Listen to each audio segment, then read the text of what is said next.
This week's guest is a big part of how this studio came to be. This is the Sarasota SpeaX Pre-Show, tailored by Tweeds.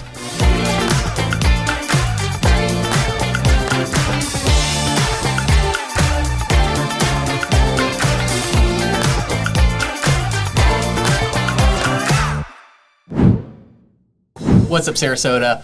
I'm Rob, and this is the Pre-Show tailored by Tweeds. When you are looking to level up your style game and get into the finest custom garments or casual menswear, come on by to Tweeds in downtown Sarasota, Tampa, and our newest location in downtown St. Petersburg. This week, I've got Chris Rich, owner of Rich Construction here. Chris, tell us a little bit about who you are and what you do. Hey, how's it going? This is Chris Rich, owner of Rich Construction Services. I started this finished carpentry business around 2016. We do crown molding, base, doors, like anything interior trim related we do around the area. We're slowly building, and we love doing what we're doing. All right, so Chris, you played a big part in how this studio came to be. Can you tell us a little bit about that?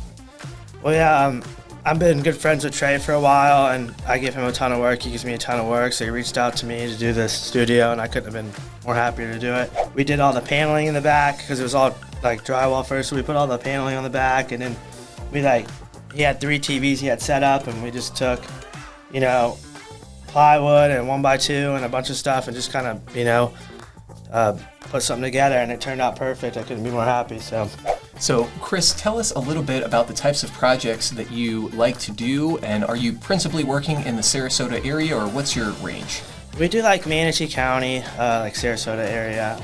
I have one custom home builder in Tampa, but I just do like one house a year for him over there. But I have so much work in this area that there's no point in going that far. All right, everybody, this has been the Sarasota SpeaX Pre-Show. When you are ready to level up your style game, check out Tweeds. You can find us at tweedsuitshop.com. Follow us on Instagram at Tweeds. Before we go, this is a sneak peek of this upcoming week's episode.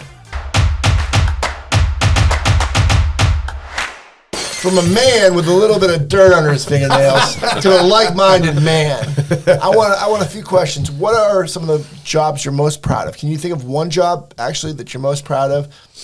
I would say 1-800 Ask Gary's house. We did that whole ceiling, on the back lanai. It turned out, it was crazy. It was like 50 feet up in the air. Oh, man. It was Would you have to do scaffolding or something? Yeah, he had a scaffolding company come up and set up something because we weren't going to do that. Climbing up like monkeys. It was crazy. That's cool. What kind of? I just picture Chris like monkey barring up to the 50 foot. This scaffolding had like a stairwell. It was like stairs. It was legit. That's nice. Well, how much? How long did it take you? We demoed the ceiling in like a week, and then we had to wait for electricians to put lights up, and then we did the ceiling in like another week. So, what's the longest job you've ever? What's the longest you've ever spent on a job? Like 2 months. All right. What's the most expensive job you've ever done? $80,000. It was a 2-month job in Palmetto. All right. On the water. Who's the owner? No, I'm just kidding. You have to name drop. What's his roof look like? What did this $80,000 worth of trim work entail? I mean, was it just like the whole house and every little touch? Was it a particular style of house? We did every closet had 7 1/4 crown molding. It had big base. Inside the closet? Yeah. Oh, good thing. Right. We put need that. We put a tongue and groove ceiling in his garage. That was like $20,000 right there. And we did he had a gun room. He had a gun room that we put cedar in. He had a hunting room that we put huge beams in and cedar, tongue and groove in. We did the whole house. So you do those exposed wooden beams that kind of go through the kitchen? Yeah. What are those called? So we just build regular beams. So we'll put a 2x6 on the ceiling, and we'll just put a 2x6 or 2x8, however wide they want them, and then we'll find the studs, get screwed into the studs, and then we'll just use cypress or cedar or So they're simply aesthetic. They're not. Yeah. They're not. Yeah, it's a faux beam, not, right? So they take a cheaper piece of wood and establish the base and trim it out with the nice stuff. They actually make faux beam. They actually make some faux beams now that are kind of real easy. They come in styrofoam, and they're already stained with that wood look. Glue it right and to the then freaking ceiling. You just measure it and cut it, and then you just put it up. It's so easy.